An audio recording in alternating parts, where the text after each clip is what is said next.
Do you feel like these are unfair questions of somebody within a department of that size and scope? Do you feel that it's somewhat unfair? You have a particular thing you really want to talk about, and you're asking me other questions. But I don't think it's unfair to ask me about the audit. It's absolutely the case that the United States military should be able to pass an audit, and we've got to be on that pathway to get there. But don't you think that does speak to the larger point that we're trying to get at, which is good journalism uncovers corruption?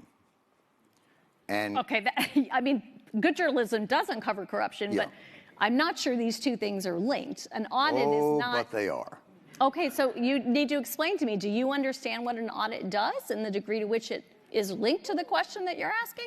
I believe so. Okay, go ahead. Give me your explanation. No, I don't mind learning. So what I would suggest is that the audit that they have in the military doesn't really look at whether or not there's efficacy. It's just whether they got delivered the thing that they ordered.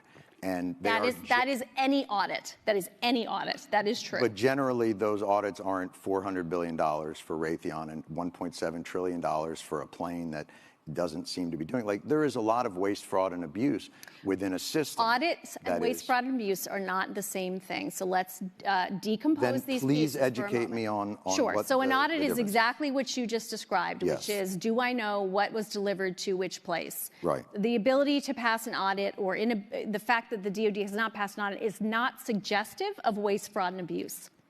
That is completely false right there.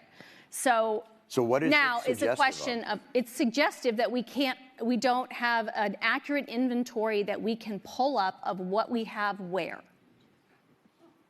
That is not the same as saying we can't do that because waste, fraud, and abuse has occurred.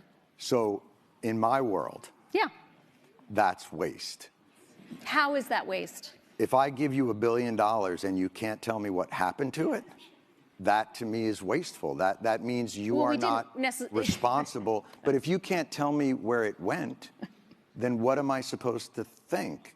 And when there has been reporting, I mean, this is not, look, I'm not saying this is on you and that you caused this, but I think it's a tough argument to I'm pretty make sure that I didn't cause it.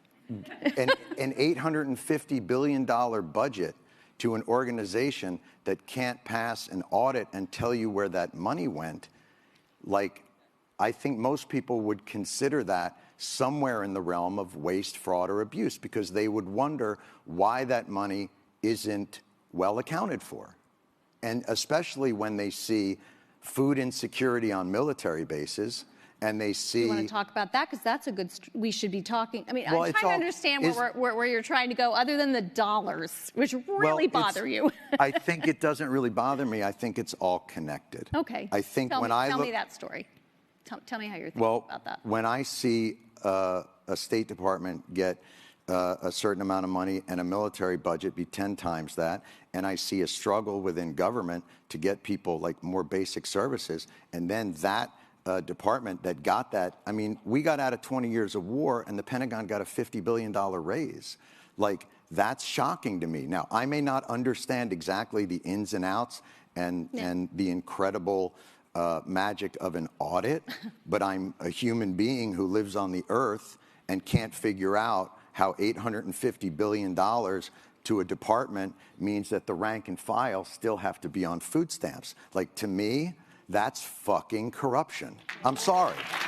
And if that blows your mind, and if you think like that's like a crazy agenda for me to have, I really think that that's institutional thinking, and that it's not looking at the day-to-day reality of the people that you call the greatest fighting force in the world. So I get back to this idea of, like, I'm not looking to pick a fight with you, but I am surprised at that the reaction to these questions are, you don't know what an audit is, bucko. Like, that's just weird to me.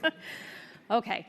On food insecurity, major priority for us. A lot of funds are going toward that. The biggest issues we have found, first of all, we have significantly increased funding on food insecurity. And we do think we are getting much better on that. We believe some of the challenges we face are not what you often think of as, food insecurity as hunger. They're really around, do we have food available, for instance, as people come on and off shifts? Is it healthy food? Those are the types of food insecurity issues we are seeing in and around our military installations. We have increased pay 2 times in a row here. We've done 4.6% pay raise last year. We've asked for a 5.2% pay raise this year. We've also increased basic allowances and increased housing and pay and other allowances. So overall, we definitely think we need to increase the spending that we are putting forward toward our service members and their families. We're putting our money where our mouth is. Another big area is childcare. Spending a lot more money on childcare. That includes both childcare facilities, and it includes benefit that allows folks to go out on the economy to get childcare and have that subsidized by the government. Those are all examples of ways we're trying to put money forward for our service members and their families.